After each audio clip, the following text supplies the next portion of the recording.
Le 19e sommet de la francophonie aura lieu cette année en octobre en France à Villers-Cotterêts. Il sera centré sur une promotion de la francophonie de l'innovation.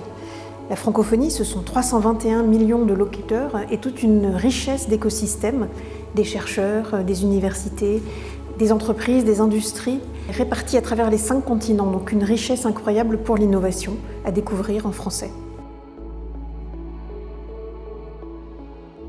Entreprendre en français, c'est porter un regard original sur le monde, c'est s'ouvrir des perspectives économiques vers des marchés hautement développés et vers le continent de l'avenir, l'Afrique.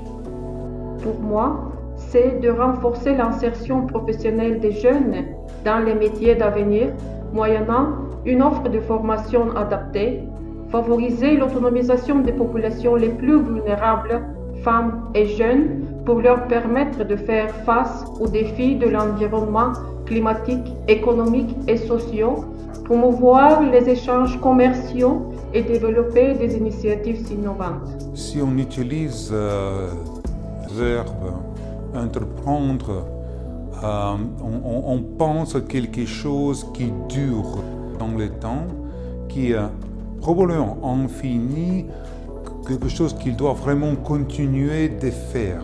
Normalement, c'est bien lié à un défi. Pour moi, tout d'abord, c'est explorer le monde des couleurs avec Monet ou Delacroix, de voyager dans le temps du romantisme en lisant Victor Hugo ou de se laisser emporter par l'imagination de Jules Verne, de se perdre ému par la voix d'Edith Piaf ou de contempler la musique de Bizet et le jeu d'actrice de Brigitte Bardot. Créer en français signifie pour moi s'inspirer de l'art multiséculaire de la riche culture française, grandir et se perfectionner dans la langue de l'amour et de l'harmonie. Créer en français signifie vivre dans le monde exceptionnel de la beauté. Créer en français. Créer en français signifie pour moi la grande diversité de l'expression créative qu'on trouve au Canada, dans les arts et les cultures. Je suis toujours ébloui par la richesse et de la créativité en français, par des expressions nouvelles, stimulantes et audacieuses dans plusieurs domaines, la musique, la littérature, le film, le théâtre, la danse, l'art visuel, entre autres. Je considère la belle langue française comme un lien qui unifie des grandes gammes d'expressions canadiennes. Le travail d'un diplomate est dans une large mesure un travail créatif avec l'information, avec le texte et avec la langue parlée.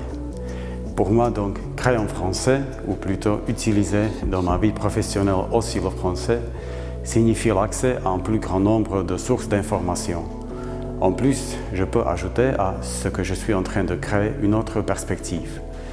Dans la langue slovaque, nous avons de nombreux proverbes. L'un d'entre eux dit que autant de langues que vous connaissez, c'est autant de fois que vous devenez un être humain.